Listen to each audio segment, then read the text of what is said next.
Hello दोस्तों, स्वागत है आपका थर्ड आई क्लासेस इस नए वीडियो में। दोस्तों मैं प्रवीण कुमार और आज आप लोगों को बताऊंगा अभाज्य गुणनखंड से संबंधित जो क्वेश्चन आते रहते हैं परीक्षाओं में, उसको हम लोग क्या करेंगे, सॉल्व करवाएंगे। तो दोस्तों अगर आपने मेरा पिछला वाला वीडियो नहीं देखा है तो आप लोग जाकर देख सकते हैं चैनल पे, थर्ड आई क्लासेस चैनल पे आप लोग जाकर देख सकते हैं।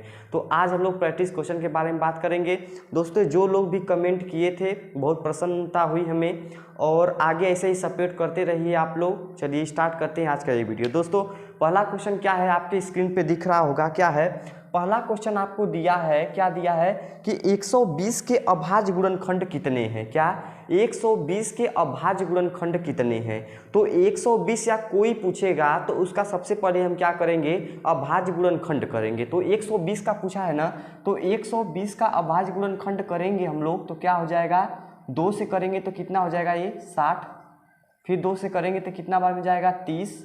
फिर 2 से हम इसे करेंगे तो कितना बार में जाएगा मेरे दोस्त, 15। फिर 3 से जाएगा तो 5 बार में। यानी कि जब 120 का हम गुणनखंड करेंगे तो क्या हो जाएगा, दो कितनी बार है, 2 कितनी बार है मेरे दोस्त, 3 बार है।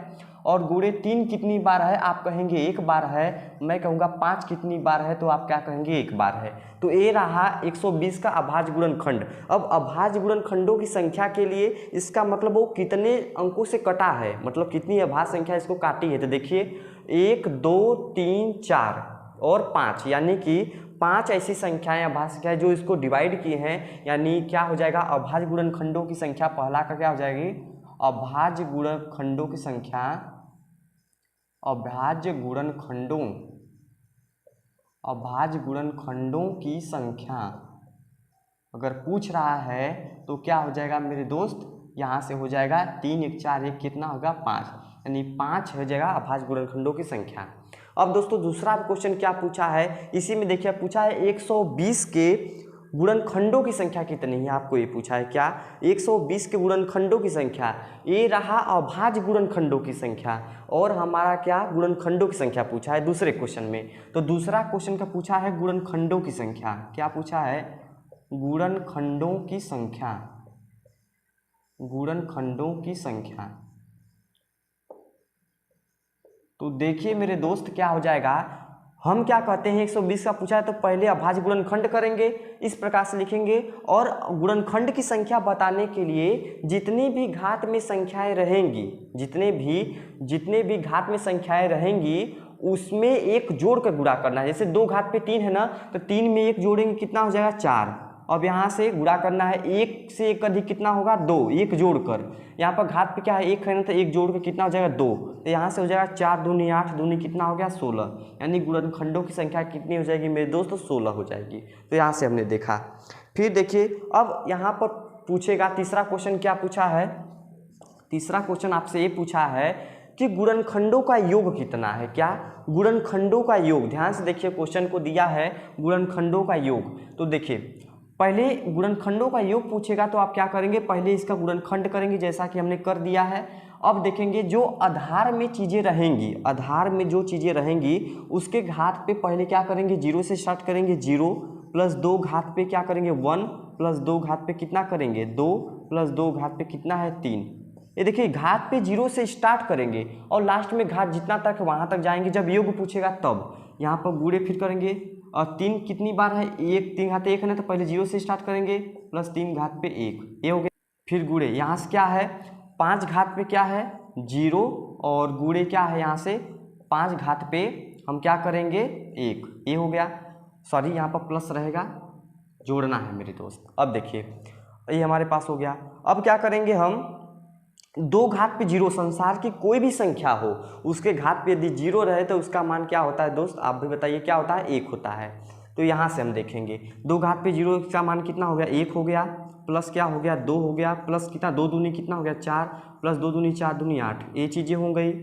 फिर गुणे यहाँ से क्या हो जाएगा, 3 की घात पे 0 कितना 1, प्लस 3 घात पे कितना हो गया 3, और गुणे क्या आ जाएगा, 5 घात पे 0 का मान कितना होता है, 1, ठीक। और 5 घात पे 1 का मान कितना होगा, 5। तो यहाँ से देखिए 8 4 12, 12 2 कितना होगा 14, 14 1 कितना हो गया 15, गुणे 3 1 कितना हो गया 4, गुणे 5 1 कितना हो गया 6। तो 15 चौका 60 क्या हो जाएगा, 15 चौका 60, 6 6 का 36 कितना हो जाएगा 360 हो गया। आप सभी का गुणा करेंगे तो 360 हो गया। इस प्रकार से हमने देखा तीसरा क्वेश्चन। देखिए दोस्तों, चौथा क्वेश्चन क्या दिया है, 200 के अभाज्य गुणनखंडों की संख्या बताना है। तो क्या करेंगे, चौथा क्वेश्चन में क्या दिया, अभाज्य गुणनखंडों की संख्या बताना है ना, तो पहले 200 का क्या करेंगे हम लोग, अभाज्य गुणनखंड करेंगे। क्या करेंगे, अभाज्य गुणनखंड करेंगे। तो 2 से करेंगे कितना बार में जाएगा, 100 बार में। फिर 2 से करेंगे कितना हो जाएगा, 50। फिर यहाँ से 2 से करेंगे कितना बार में, 25। फिर 5 से करेंगे कितना बार में, 5। तो यहाँ से हम इसका गुणनखंड किए तो हम क्या पाएंगे मेरे दोस्त, 2 कितनी बार है, 2 3 बार है ना, तो 2 घाते क्या करेंगे 3 गुणे 5 कितनी बार, 2 बार है, तो 5 घात पे 2 पूछा है। अब आपसे पहला क्वेश्चन क्या किया है, यहाँ से चौथा क्वेश्चन क्या किया है आपसे, चौथा क्वेश्चन यही है कि हमारा उसका क्या करना है, आपको अभाज्य गुणनखंडों की संख्या बताना है। तो हम बोले हैं जितने लोग काटेंगे या घात के रूप में लिखा रहेगा तो घातों का योग वही क्या होगा, अभाज्य गुणनखंड होगा। तो यहाँ से क्या हो जाएगा, 3 2 कितना हो गया 5, अभाज्य गुणनखंड कितना हो गया दोस्त 5 हो गया। आप कितने लोग काटे हैं, 1 2 3 4 5 लोग काटे हैं, ये हो जाएगा। फिर पांचवा क्वेश्चन इसी में क्या दिया है, पांचवा क्वेश्चन यही दिया है कि गुणनखंडों की संख्या कितनी होगी, 200 में कुल गुणनखंडों की संख्या कितनी होगी। देखिए क्वेश्चन दिया है तो क्या करेंगे हम, गुणनखंडों की संख्या कितनी होगी, तो हम क्या करेंगे, सबसे पहले घात में जो संख्याएं रहेंगी, क्या मेरे दोस्त, घात में जो संख्याएं रहेंगी उससे एक बढ़ाकर गुणा करना है। तो यहाँ से घात पे 3 है ना, तो एक बढ़ा देंगे तो कितना होगा 4, और गुणे घात पे 2 है ना, तो एक बढ़ाएंगे देंगे 3, तो क्या हो जाएगा 4 3 12। तो पांचवा का क्या हो जाएगा दोस्तों, 4 3 12। तो यहाँ से पांचवा का विकल्प नंबर बी बिल्कुल सही जवाब है। देखिए दोस्तों, छठवां क्वेश्चन इसी में क्या दिया है, क्या दिया है कि 200 के सभी गुणनखंडों का योग आपको बताना है। क्या, 200 के सभी गुणनखंडों का योग आपको बताना है। तो गुणनखंडों का योग हम बताए हैं कि जो आधार में रहेगा, क्या, जो आधार में रहेगा उसके हम घात पे 0 से स्टार्ट करेंगे 3 तक जाएंगे, यानी जो घात में रहेगा उतना तक जाएंगे। तो 2 घात पे पहले क्या करेंगे 0, फिर प्लस क्या करेंगे 2 घात पे 1, प्लस 2 घात पे क्या करेंगे 2, प्लस 2 घात पे कितना करेंगे यहाँ पर 3, यहाँ तक जाएंगे। घात पे 4 तक रहता, 4 बार जाते, ये हो गया। फिर गुणे 5 घात पे कितना 2 है ना, तो कितना पहले 0 से स्टार्ट करेंगे 0 बार, प्लस कितना करेंगे 5 घात पे 1, और प्लस 5 घात पे कितना होगा 2। ये चीज़ें हो गई। अब आपको क्या करना है, सबको जानना है कि 2 घात पे 0, 2 घात पे 0 मान याद कर लीजिए, रट लीजिए, समझ लीजिए। 2 घात पे 0 का मान कितना होता है, 1 होता है। और प्लस यहाँ से 2 हो जाएगा, प्लस यहाँ से 2 घात पे 2 कितना 4, प्लस 2 घात पे 3, 4 दूनी कितना होगा 8। ये चीज़ें हो गई। और गुणे यहाँ से क्या करना है, 5 घात पे 0 का मान कितना हो गया 1, प्लस 5 घात पे 1 का वैल्यू कितना होगा 5, और प्लस 5 घात पे 2 यानी कि 25। अब यहाँ से देखिए 8 4 12, 12 2 14, 14 1 कितना हो गया 15, 15 गुणे 25 5 30 एक कितना हो गया 31 हो गया। तो यहाँ से देखेंगे 15 एक कम कितना, 15 के 5 80 लगा 1, 15 3 45 से कितना होगा 46। तो क्या हो जाएगा दोस्तों 465। तो छठवां का 465 विकल्प नंबर सी बिल्कुल सही जवाब है। क्या मेरे दोस्त, विकल्प नंबर सी बिल्कुल सही जवाब है। क्वेश्चन क्या दिया है, सातवां क्वेश्चन देखिए स्क्रीन पे दिख रहा होगा, क्या है 3 घात पे 5 कितना है, 3 के पार 5 गुणे 4 के घात पे 6, 4 घात पे 6, और गुणे 6 के घात पे 8 कितना है, 6 घात पे 8 है कि अभाज्य गुणनखंड कितने होंगे। आप एक बात जानते हैं, एक बार नोटिस किए हैं कि अभाज्य गुणनखंड पूछे तो हम घातों को जोड़ते हैं, लेकिन यहाँ पर एक चीज़ ध्यान दीजिए, जब घातों को तभी जोड़ेंगे जब यहाँ पर जो आधार है वो एक अभाज्य संख्या होगी। यानी जब अभाज्य गुणनखंडों की संख्या आपको पता करना है तो घात को आप तभी जोड़ेंगे जब आधार पे क्या हो, एक अभाज्य संख्या हो। तो यहाँ पर अभाज्य संख्या नहीं रहेगी तो उसे हम बनाएंगे, कैसे बनाएंगे, यहाँ पर 3 घात पे 5 ये कोई समस्या नहीं है, 3 एक अभाज्य संख्या है। लेकिन क्या है 4 क्या है, 4 एक भाज्य संख्या है ना। अभाज्य संख्या बनाने के लिए इसे क्या कर सकते हैं, 2 घात पे क्या कर सकते हैं 2, और सबके घात पे कितना है 6 लिख दीजिए। 6 को क्या लिख सकते हैं 2 गुणे 3 के घात पे कितना है 2 घात पे 3 घात पे 8। एक बात हम लोग जानते हैं कि घात के ऊपर घात रहे तो गुणा होता है। क्या होता है, अगर एक घात पे यम और उसके घात पे यन होता है तो एक घात पे यम गुणे यन होता है, ये आप सबको पता है। तो यहाँ से देखेंगे 3 घात पे कितना होगा 5 गुणे 2 घात पे 2, फिर घात पे 6 दूनी 2 घात पे कितना हो जाएगा 12, और गुणे यहाँ से 2 घात पे कितना हो गया 8 गुणे 3 घात पे कितना हो गया 8। देखिए घात आपस में क्या जाएगा बढ़ जाएगा, 2 घात में इसके भी आ जाएगा, 3 घात में इसके भी आ जाएगा। तो यहाँ से अब सभी क्या है, अभाज्य संख्या है ना, जब सभी अभाज्य संख्या है तो उनके घात को आराम से हम जोड़ सकते हैं, एकदम स्वतंत्र है जोड़ने के लिए। क्या करेंगे, 12 5 कितना होता है 17, 17 8 कितना होता है 25, 25 8 कितना होता है 33। यानी जो अभाज्य गुणनखंडों की संख्या है, क्या अभाज्य गुणनखंडों की संख्या, अभाज्य गुणनखंडों की संख्या, अभाज्य गुणनखंडों की संख्या कितनी हो जाएगी मेरे दोस्त, 33 हो जाएगी। अभाज्य गुणनखंडों कितनी हो जाएगी, 33 हो जाएगी। तो यहाँ से विकल्प नंबर ए क्या है मेरे दोस्त, विकल्प नंबर ए बिल्कुल सही जवाब है। देखिए 8वां क्वेश्चन क्या दिया है, 8वां क्वेश्चन क्या दिया है, ध्यान से देखिए। दिया है 10 के घात पे 5, 10 घात पे 5 गुणे 11 के पार कितना दिया है 4, 11 के पार 4 दिया है कि कुल कितने गुणनखंड हैं। क्या पूछा है, कुल कितने गुणनखंड होंगे, आपको ये पूछा है। तो सिंपल सी बात, कुल कितने गुणनखंड पूछ दिया तो इसमें हम क्या करेंगे, पहली बात कि 10 घात पे 5 है, 11 घात पे कितना है 4 है, ये है। तो यहाँ से हम क्या करेंगे, पहले 10 को क्या लिख सकते हैं हम लोग, अगर अभाज्य में नहीं रहेगा आधार तो पहले अभाज्य संख्या में तोड़ेंगे। तो इसको हम क्या लिख सकते हैं, 2 गुणे 5 के घात पे क्या लिख सकते हैं 5, ये लिख सकते हैं, गुणे 11, 11 के गुणे कितना है 4। अब यहाँ से घात आपस में बढ़ जाएगा ना, तो 2 घात पे कितना हो गया 5, गुणे 5 घात पे कितना हो गया 5, गुणे 11 घात पे कितना हो गया 4। अब गुणनखंडों की संख्या ज्ञात करने के लिए घातों को एक बढ़ाकर गुणा किया जाता है। क्या किया जाता है दोस्त, घातों को एक बढ़ाकर गुणा किया जाता है।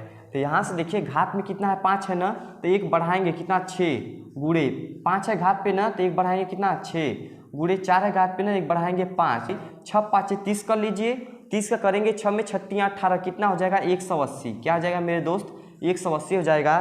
तो 8वां का विकल्प नंबर बी बिल्कुल सही जवाब है। क्या है, 8वां का विकल्प नंबर बी बिल्कुल सही जवाब है। 9वां क्वेश्चन क्या दिया है, 9वां क्वेश्चन दिया है कि 250 के सभी गुणनखंडों का योग, 250 के सभी गुणनखंडों का आपको योग करना है। देखिए मैं आपको क्या बताया हूँ, किसी का पूछे तो पहले अभाज्य गुणनखंड करना मेरा काम है। क्या करेंगे, अभाज्य गुणनखंड आप करेंगे तो 2 से काटेंगे तो 125 दूना 250, और फिर क्या करेंगे 5 से काटेंगे तो 25 बार में, फिर 5 से काटेंगे कितना बार में 5 बचेगा। तो हम जानते हैं कि जब 250 का करेंगे तो 2 कितनी बार है, 1 बार है, गुणे 5 कितना बार है, आप कहेंगे 5 कितना बार है, 3 बार है।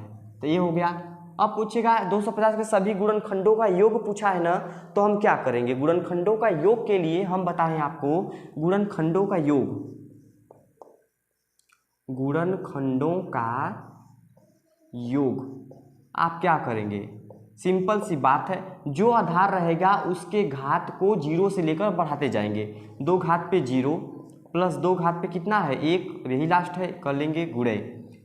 5 घात पे 3 है ना, तो पहले 5 घात पे 0 से स्टार्ट करेंगे। 5 घात पे 0 प्लस 5 घात पे 1 प्लस 5 घात पे 2 प्लस 5 घात पे कितना है 3 है, 4 था तो 4 तक जाते। अब 2 घात पे 0 का मान 1 प्लस कितना 2, ये हो जाएगा गुणे। 5 घात पे 0 का मान कितना होगा 1 होगा, 5 के घात पे 1 5, 5 घात पे 2 5 25 कितना होगा 25, 5 घात पे 3 5 25 25 5 125। तो यहाँ से क्या हो जाएगा 125, ठीक। 2 1 कितना हो गया 3, गुणे देखिए 125 और 25 कितना होगा 150, 5 155 1 156 कितना होगा 156। अब गुणा कर देंगे, 6 18 18 की 88 लगा 1, 5 3 15 16 16 की 86 लगा 1, 3 एकम 3 1 4 कितना हो जाए दोस्तों 468। तो 250 के सभी गुणनखंडों का योग कितना होगा 468। तो यहाँ से विकल्प नंबर सी, क्या मेरे दोस्त, विकल्प नंबर सी बिल्कुल सही जवाब है। 10वां क्वेश्चन क्या है दोस्तों, 10वां क्वेश्चन दिया है 60 के सभी अभाज्य गुणनखंड बताना है।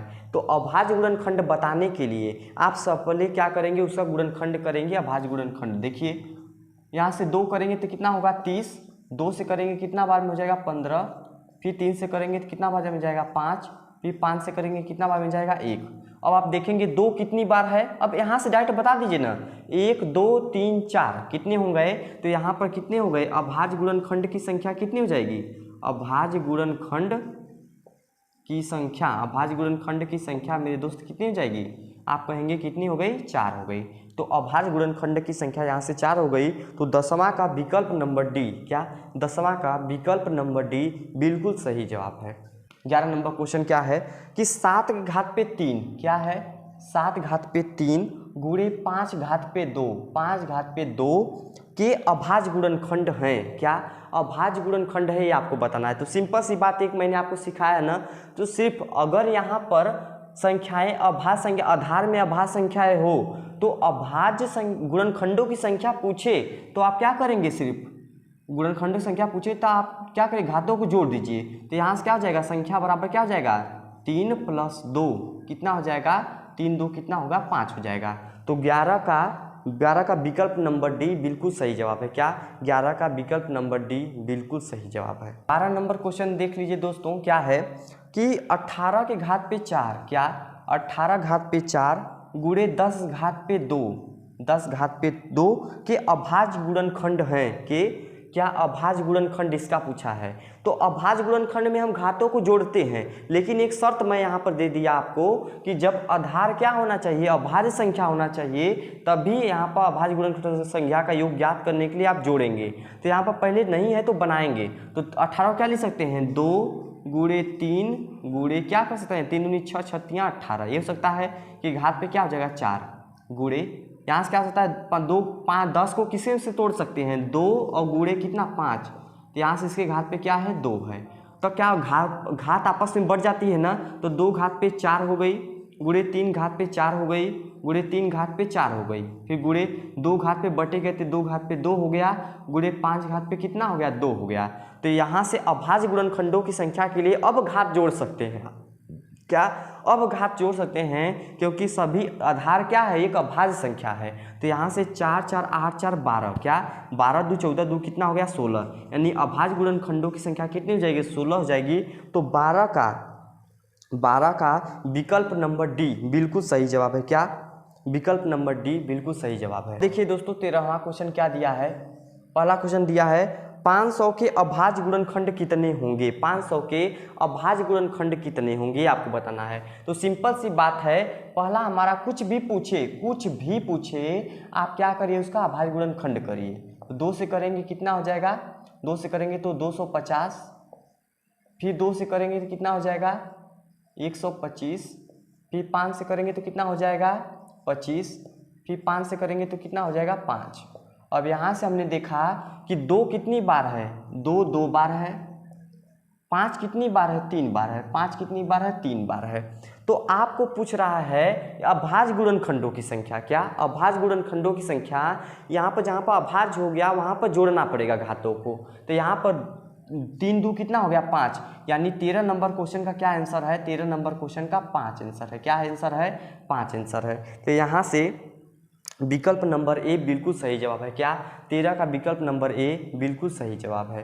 अब हम देखेंगे 14वां क्वेश्चन, इसी में 14 क्वेश्चन देते हैं क्योंकि 5 से ही 100 में पूछा है, तो गुणनखंड करना फिर अलग से करेंगे दिक्कत होगा, इसलिए बढ़िया इसी में देख लीजिए। तो 14 नंबर क्वेश्चन क्या दिया है आपको, दिया है गुणनखंडों की संख्या, यानी सभी गुणनखंडों की संख्या आपको प्राप्त करना है। तो सिंपल सी बात है, गुणनखंडों की संख्या के लिए आप घातों को क्या करते हैं, जोड़ते हैं, घातों को एक बढ़ाकर क्या करते हैं, घातों को बढ़ाकर गुणा करते हैं। तो यहाँ पर घात पे 2 है ना, एक बढ़ाएंगे 3, गुणे घात पे 3 है ना, तो बढ़ाएंगे 4, तो 4 3 कितना हो जाएगा 12 हो जाएगा। क्या है मेरे दोस्त, 4 3 क्या हो जाएगा 12, यानी 14 नंबर क्वेश्चन का विकल्प नंबर सी बिल्कुल सही जवाब है। क्या हम पूछा है कितने गुणनखंड होंगे, तो 12 गुणनखंड होंगे। क्या दिया है, 15 नंबर क्वेश्चन दिया है कि सभी गुणनखंडों का योग बताना है। क्या करना है, सभी के गुणनखंडों का योग बताना है। 500 का जो भी जितने भी गुणनखंड है उनको जोड़कर बताइए आप कितना होगा। तो हम लोग सीख चुके हैं, तो कोई प्रॉब्लम नहीं होना चाहिए। अब आपको क्या करेंगे, 2 घात पे 2 है ना,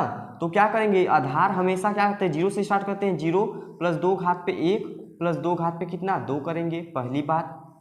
फिर गुणे 5 घात पे 3 है तो 5 घात पे 0 से स्टार्ट करेंगे, +5 घात पे 1 +5 घात पे 2 +5 घात पे कितना करेंगे 3। अब यहाँ से देखिए 2 घात पे 0 की वैल्यू कितना 1 + 2 घात पे 1 की वैल्यू 2 + 2 घात पे 2 की वैल्यू कितना होगा 4।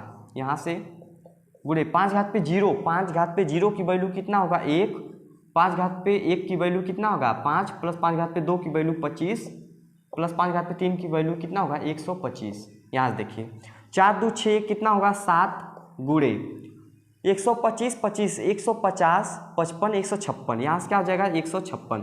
गुणा करेंगे 7 छक 42, 42 के 2 हासिल लगा कितना 4, 7 25 35, 35 4 कितना होगा 35 4 39, 39 के 9 हासिल लगा 3, 7 कम 7, 7 3 कितना हो गया 10, कितना होगा 1092। तो 15वां का विकल्प नंबर बी बिल्कुल सही जवाब है। क्या मेरे दोस्त, विकल्प नंबर बी बिल्कुल सही जवाब है।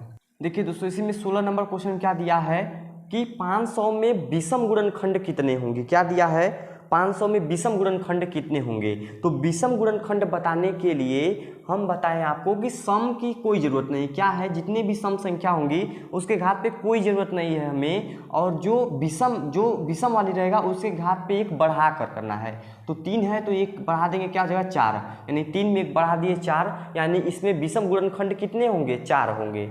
मेरी बात सुनिए, अगर विषम गुणनखंड पूछे तो आपको सम से कोई मतलब नहीं है, विषम जो संख्या रहेगी उसके घात पे जो रहेगा उसमें एक बढ़ा कर लिखेंगे, तो यहाँ पे क्या हो जाएगा 3 में कितना होगा 4 होगा।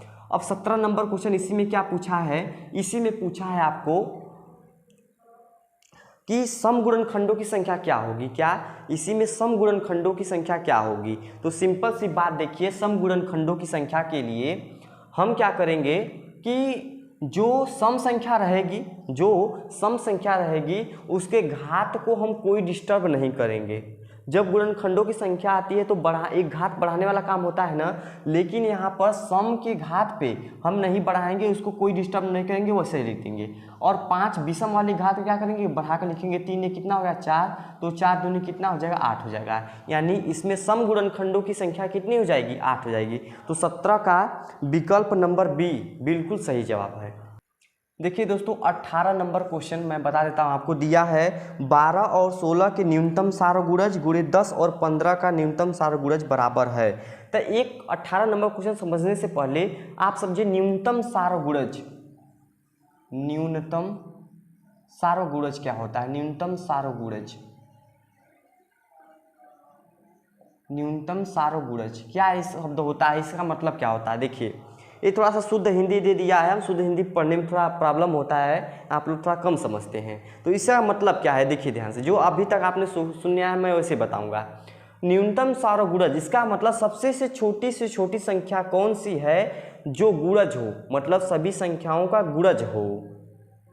इसका मतलब सबसे छोटी संख्या जो दी गई संख्या से पूरा उसमें भाग चला जाए, दी गई संख्या से उसमें भाग चला जाए, तो ये एलसीएम ही होता है ना। कहते हैं सबसे छोटी संख्या जो दी गई संख्या से पूर्णतः विभाजित हो जाए, तो वो हमारी क्या होती है, न्यूनतम सारगुणज। तो इसी को हम लोग क्या कहते हैं, क्या एलसीएम। इसी का मतलब क्या है, एलसीएम। ये दिया है आपको। तो 18 का देख लीजिए क्या दिया है, 12 और 16 का न्यूनतम सारगुणज, यानी 12 एंड 16 का न्यूनतम सारगुणज मतलब एलसीएम। गुणे बीच में दिया है 10 और 15 का न्यूनतम सारगुणज, 10 और 15 का न्यूनतम सारगुणज यानी एलसीएम का गुणा करना है। सिंपल सी बात। ये देखिए यहाँ पर ये दिया है, तो हम जानते हैं 12 और 16 का जब हम एलसीएम निकालेंगे, 12 और 16 का जब हम एलसीएम एचसीएफ पढ़ेंगे तो उसमें आपको डिटेल से बताएंगे। यहाँ पर देखिए कि वह सबसे छोटी संख्या कौन है जो 12 और 16 दोनों से डिवाइड हो जाए। तो आप कहेंगे कि 12 चौक 48, 16 3 48, यानी कि 48 ऐसी संख्या है। फिर गुणे 10 और 15 की से कटने वाली छोटी संख्या कौन है, तो आप कहेंगे 30, क्योंकि 30 में 10 का भी भाग चला जाएगा, 15 का भी भाग चला जाएगा, तो यहाँ पर क्या हो जाएगा 30। अब इसी का गुणा 7 की 24, 24 की 4 80 लगा 2, 4 3 12 2 कितना होगा 14, यहाँ पर क्या हो जाएगा 1440। तो 18 का विकल्प नंबर ए बिल्कुल सही जवाब है। क्या मेरे दोस्त, 18 का विकल्प नंबर ए बिल्कुल सही जवाब। 19 नंबर क्या दिया है दोस्तों, देखिए 100 के समभाजकों की संख्या, भाजक मतलब गुणनखंड, यानी 100 के सम गुणनखंडों की संख्या पूछा है। तो कुछ भी पूछे, हमारा काम क्या है, हमारा काम है उसका अभाज्य गुणनखंड करना। तो 100 का करेंगे हम लोग अभाज्य गुणनखंड।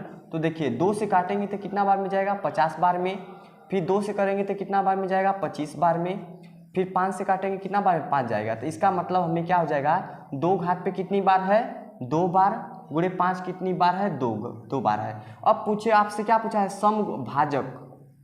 समभाजकों की संख्या, यानी सम गुणनखंडों की संख्या। इसका मतलब गुणनखंडों की संख्या भी होता है, सम गुणनखंडों की संख्या। जो संख्या होगी वो क्या होगी। तो हम बताएं, जब सम गुणनखंड पूछे मेरे दोस्त, यदि सम गुणनखंड पूछे तो आप क्या करेंगे कि जो यहाँ पर जो सम संख्या रहेगी ना, उसके घात को कोई डिस्टर्ब नहीं करेंगे। तो इसके घात पे दो था, 2 लिख दिए गुणे, लेकिन विषम होगा उसके घात को 1 बढ़ा कर लिखेंगे। 2 1 कितना होगा 3, तो 3 दूनी कितना होगा 6, यानी इसमें सम गुणनखंडों की संख्या क्या है 6 है। तो दोस्तों अगर ये वीडियो पसंद आया है तो इस वीडियो को लाइक जरूर करिए, अपने दोस्तों में शेयर कीजिए। अपने इस प्यारे से चैनल थर्ड आई क्लासेस को आप लोग सब्सक्राइब मत भूलिएगा, और मिलते हैं अगले वीडियो।